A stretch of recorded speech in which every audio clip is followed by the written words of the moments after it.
Catherine and I were in New Zealand, we visited a town called Rotorua, which, if you know anything about it, is a place that is known for its geothermal activity. You know, the town smells of sulphur and there are bubbling pockets of steam rising in different areas across the countryside. However, there are a series of baths that are supposed to be good for your skin. And so Catherine and I visited one of the baths. And it was lovely and warm and very relaxing, felt wonderfully cleansing.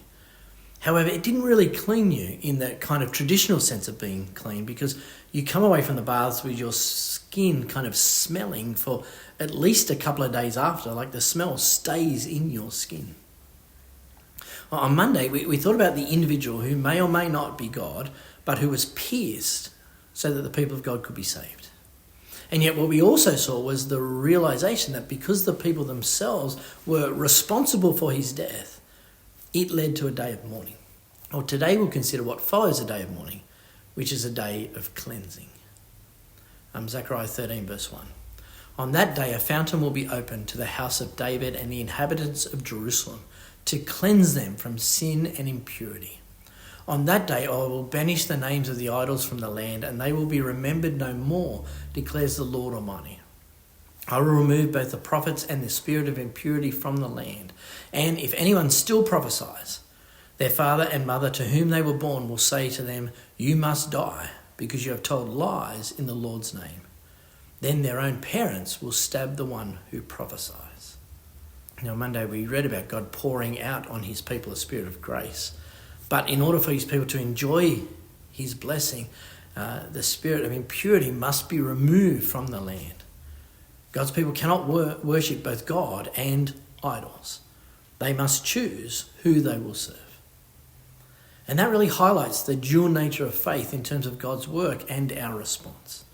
Now, God will remove the idols and God will cleanse his people, but they must respond in faith. And in Zechariah, their faith is evidenced by his people dealing with anyone who claims to speak for God, but is only speaking for themselves. Now, our faith in Jesus' death and resurrection is evidenced by us obeying the word of God and not ignoring God, by us worshipping Jesus and not ourselves, by us offering our lives as living sacrifices and not living according to the world's ungodly ways. From Zechariah 13 verse 4. On that day, every prophet will be ashamed of their prophetic vision. They will not put on a prophet's garment of hair in order to deceive. Each will say, I am not a prophet. I am a farmer. The land has been my livelihood since my youth. If someone asks, what are these wounds on your body? They will answer, the wounds I was given at the house of my friends. Now, the two references in this section are firstly to either Jacob, who put on a hairy garment to pretend to be his brother Esau, or to Elijah, who wore a hairy garment that Elisha then took up when Elijah was taken away in the flaming chariot. And secondly, to the prophets of Baal, who cut themselves with swords and spears until their blood flowed to try and kind of force their gods to answer them.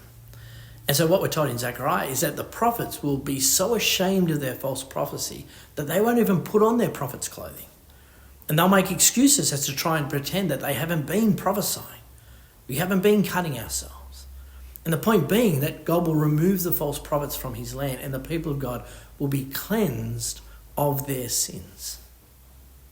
Now, friends, there is much in our world that has the potential to lead us astray. And so, why don't you take a couple of minutes to pray? And firstly, I think thank God for cleansing you of sin.